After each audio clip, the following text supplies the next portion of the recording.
So that is what this series is going to be all about.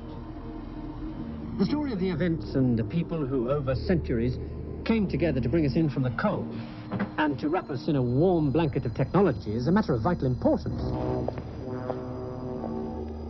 I take going up in the world like that for granted. We all do.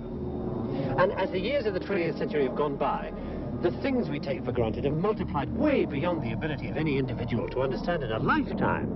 Down there is one of the biggest, most complex cities in the world, full of people using things as if they understood them, and sometimes not even knowing they're doing it.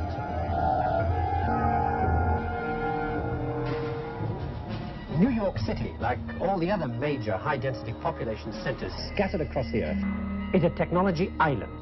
I'd like you to meet a few people who were in or near New York City on a November evening over a decade ago. And the reason I'd like you to meet them is because they all have one thing in common. They were all brought to a sudden and catastrophic realization of how vulnerable they were, how dependent on one aspect of that technological network I was talking about. 5:10, Mount Sinai Hospital. Fair enough, I'm just giving you a little option to know how to cycle when you're ready. Okay. The patient, Mrs. Marcana, is expecting twins.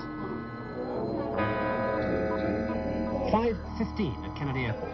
At one of the international terminals, on the board, Scandinavian Airlines 911. Scandinavian 911 is on its way into Kennedy. The pilot is veteran Captain Carl Lofsted. Kennedy Approach Control, Scandinavian 911. With information Yankee. 5,000 feet approaching Riverhead.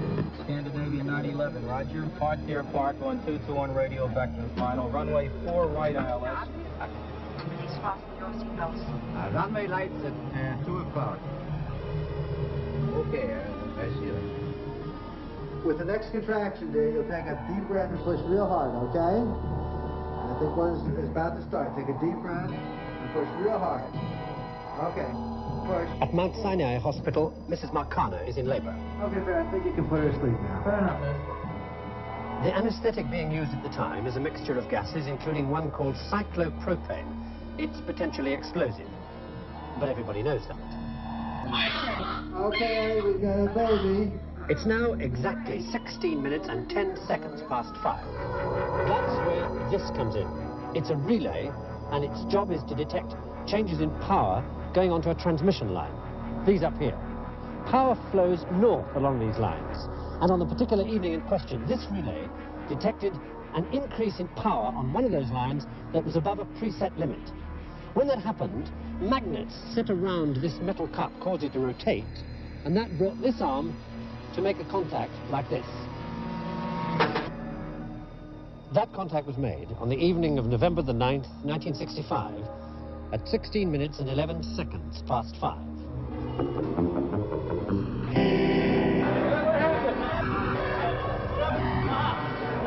As the network fell apart, links between one energy center and another broke. Instead of 300,000 kilowatts coming into New York to help meet demand, 1.5 million kilowatts were draining out of the city to supply areas now cut off from the network, but still connected like leeches to the New York generators. Here we go again. Here she is. Okay, I've got her. What the hell's going on? It's someone trying to help me. At Kennedy Airport, the radar screens went black.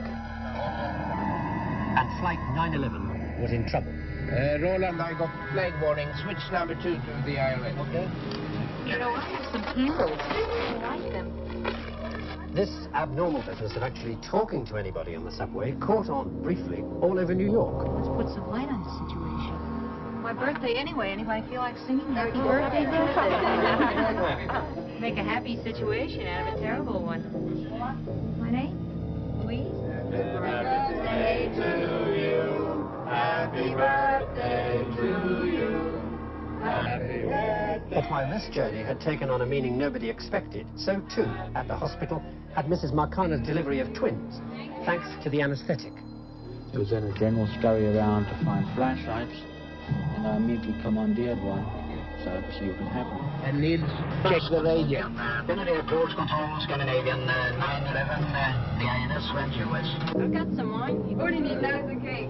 The extraordinary thing in the subways was that a full hour into the crisis, nobody was trying to escape from the trap. Yeah, it's not even a escape.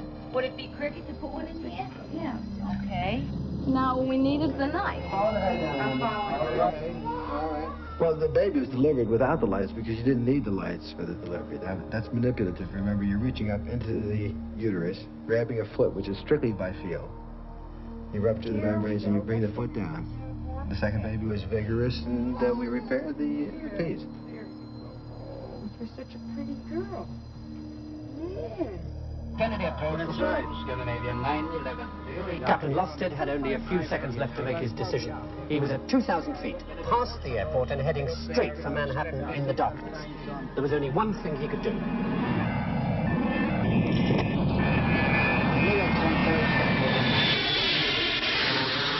Lusted and 200 other jets that night landed with the help of radio working on planes sitting on the ground. And finally, as in all good fairy stories, it was over. A few days later, people were back at their daily routine as if it had never happened. The night New York became a trap, forgotten.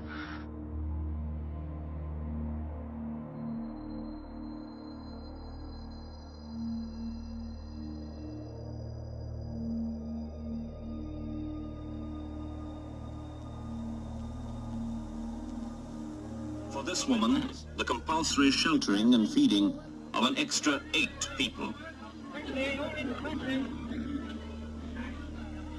For the family who have fled this house, the immediate requisition of their home.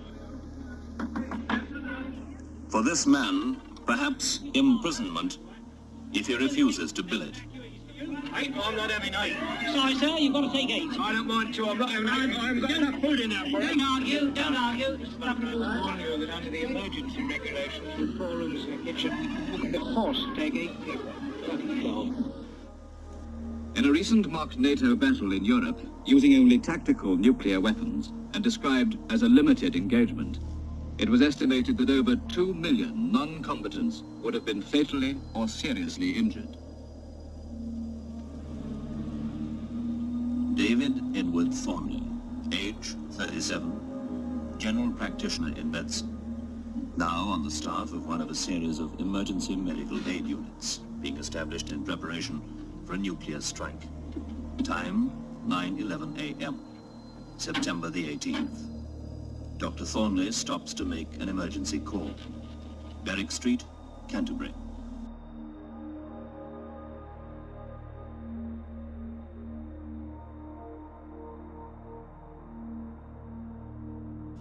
"12 miles from the airfield at Manston on the Kent coast.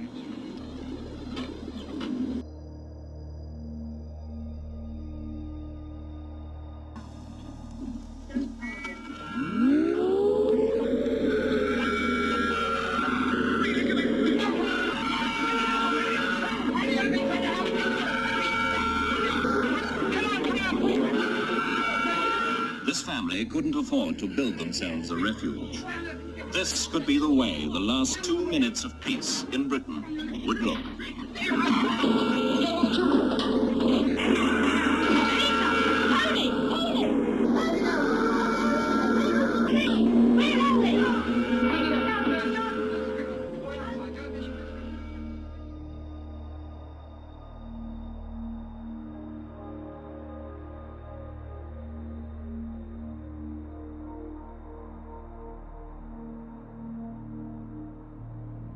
More on the latest building collapse in New York. You might have heard a few moments ago I was talking about the Salomon Brothers building collapsing. And indeed it has. Apparently that's only a few hundred yards away from where the World Trade Center towers were. And it seems that this was not a result of a new attack. It was because the building had been weakened during this morning's attacks. We'll probably find out more now about that from our correspondent, Jane Stanley. Jane, what more can you tell us about the Salomon Brothers building and its collapse? Presumably there were very few people in the Salomon building when it collapsed. I mean, there were, I suppose, fears of possible further collapses around the area. That's what you would hope, because this whole downtown area behind me has been completely sealed off and evacuated, apart from the emergency workers. That was done by the mayor, Rudy Giuliani, much earlier today, because of, course, the dreadful collapse of the Twin Towers of the World Trade Center. But New York, very much a city still in chaos. The phones are not working properly, the subway lines are not working properly, and we know that down there near the World Trade Center there are 3 schools that are being turned into triage centers for emergency treatment. And Jane, I think many of us, when we heard the news, perhaps on the radio earlier today, were completely flabbergasted by it and just couldn't comprehend it. I mean, it almost sounded too far-fetched. I was wondering what it's felt like for you being in Manhattan. Well, unfortunately, I think we've lost the line with Jane Stanley in Manhattan. Perhaps we can rejoin her and follow that up later.